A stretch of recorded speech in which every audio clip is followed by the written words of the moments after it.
Hello, what's happening? Welcome to another Tim's IT Straight Talk.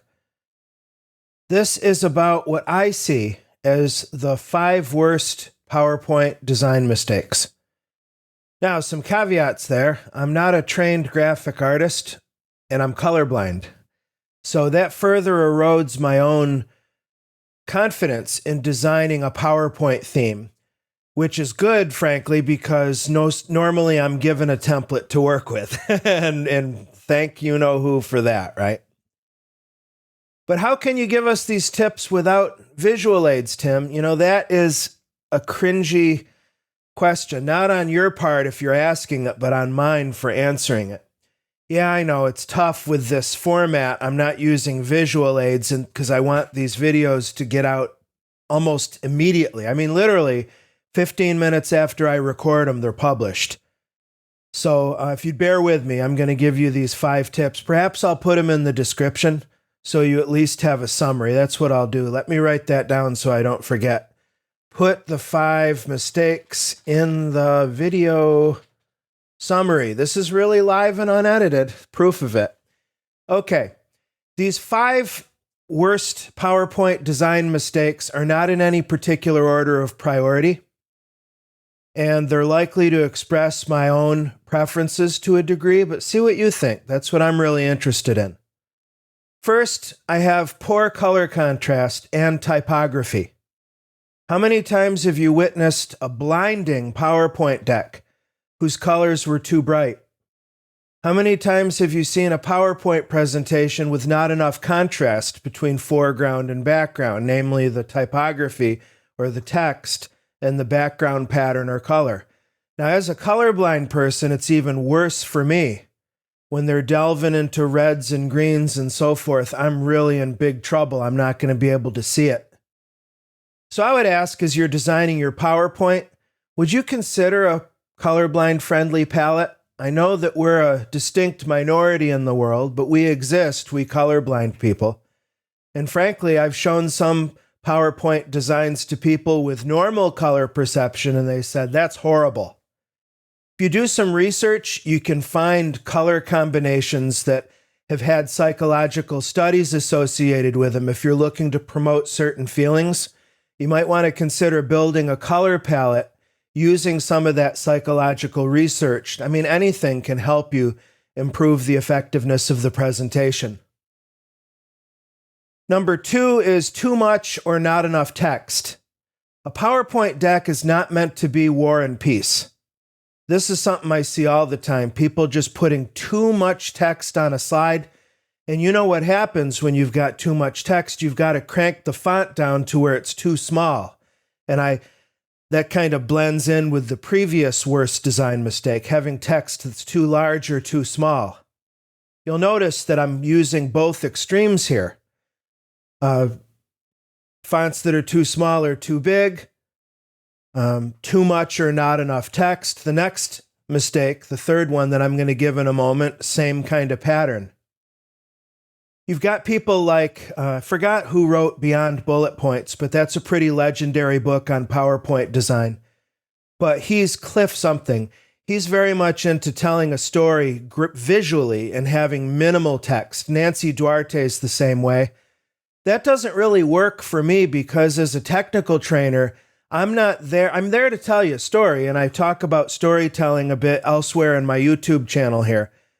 But principally, I'm about I'm about knowledge transfer. So I've got to have some text on my slides. If I wind up with a layout that's just too busy, I will break it in 2 and take the first half, put it on one slide, and then clone the slide and show the second bullet points on the second slide. Just, you want to strike a balance, it seems to me, where your font's big enough to be seen by the people in the back row if you're presenting live, while at the same time not overwhelming. I mean, you might think, well, I'm giving my attendees my slide deck. They can study it. Well, okay, but you might want to take and export those slides into a Microsoft Word outline to make all of that dense text easier for your audience to read offline, you see? Point number 3 is not enough or too much movement. I'm talking about animation, entry animations, exit animations, interslide fades, and that kind of stuff. Just like my video on audio, on podcasting and screencasting audio, how there's a law of diminishing returns, I find the same thing here. At Pluralsight, my colleagues have done quite a bit of research on this, and they like to see some kind of movement on your slides every 30 seconds at most. And I agree with that. So that would be a good balance. You don't want to have, and I'm guilty of this sometimes, you don't want to have a slide being entirely static for too long. And partly the reason I defend myself on this with Pluralsight is that Pluralsight doesn't allow instructors to annotate the slide. That's something I do all the time when I'm teaching live. So when I've got drawing tools on the screen, that counts as movement. See, the idea is somebody's just going to zone out and get distracted if they're staring at the same thing for too long. And that makes perfect sense. So I think what's emerging to me throughout these anti-patterns I'm explaining is the importance of balance in all things in your PowerPoint slide designs. 4 of 5 is copyright infringement. This is easy to do if you haven't done anything in publishing. You may not have a clear understanding of things like fair use and permissions. It can become a bottleneck when it's very heavy-handed. When I publish with Microsoft Press, my content, my slide decks will often get hung up for a while in checks for copyright, and they'll always ask me, where did you source these images? I love being able to say back, I drew them myself in Visio or Lucidchart. But you want to keep that in mind, especially if you're doing work for clients. You don't want to get them into hot water as far as unintentional or unknown at the time copyright infringement. So think about permissions, think about attribution and licenses, and so on. Lastly, we have no storyline, no cohesion, or not enough storyline. This is probably the most common mistake. Unless you've invested, hundreds or thousands of hours into developing PowerPoint presentations, it's easy to just throw slides together and not even think about how they flow together. I've been working with PowerPoint every workday for 20-something years. So at this point, I've got the mechanics of the application down, so that's not slowing me down. So therefore, my brain is freed up to think about the important stuff like the content and how I've got a cohesive through line through my presentation. And I talk about that here on my YouTube channel. Also, a few weeks ago, I did a video where I outlined my philosophy on building stories at various levels. That is, within a single module in my course, among the modules in the course, and then even cohesion among my different courses. You see what I'm saying? That's something that really you need time, effort, and experience to develop. You don't necessarily need to take classes in instructional design, although I hope you do. I would suggest you take a look at, I think it's Cliff Atkins. The book is called Beyond Bullet Points, and Nancy Duarte, Duarte. She's got a couple books on storytelling and how you can inject storytelling principles into your PowerPoint. I think those books will take you a long way in that regard for sure.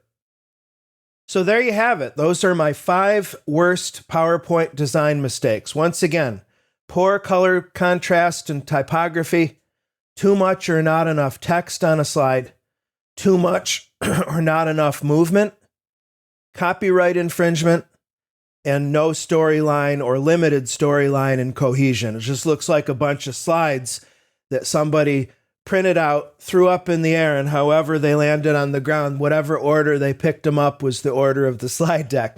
That's a worst case scenario. You certainly don't want that. So what do you think of these anti-patterns? I can tell you that they've been forged on the anvil of my experience over the last couple dozen years. That's for darn sure. And again, I'm walking away from this lesson with something I didn't think of before I started. And I have some gratitude for my full-time employer, Pluralsight, and my contract clients because they do, or when I speak at a tech conference, I'll be supplied with a PowerPoint deck. Now, to that point, I've been given template decks that were horrible. And I'll ask if I can tweak it, because sometimes one or more of these anti-patterns will show up in a conference template deck.